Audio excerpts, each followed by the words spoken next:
Pepíček přijel za Leničkou, počasí se moc nedaří,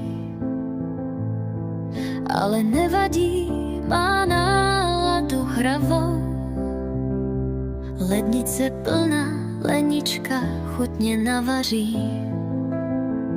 S plnou ledničkou je svět hned lepší.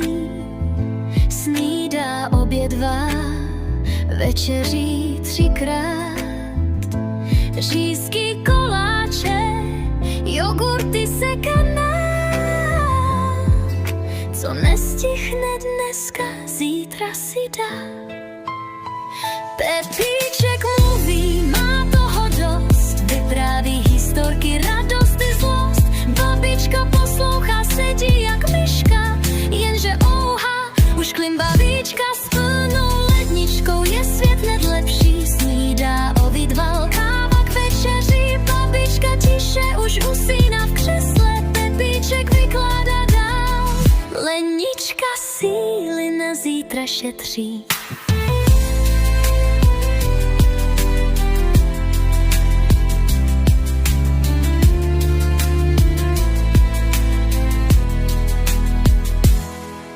S plnou ledničkou je svět lepší.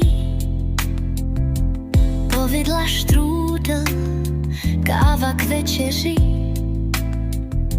Babička tiše už usíná v křesle, Pepíček vykládá dál. Lenička síly na zítra šetří. Pepíček mluví, má toho dost, vypráví historky, radost i zlost. Babička poslouchá, sedí jak myška, jenže ouha, už klimbavíčka. S plnou ledničkou je svět hned lepší. Snídá, hubdal, káva k večeří. Babička tiše už usíná v křesle, Pepíček vykládá dál. Lenička síly na zítra šetří.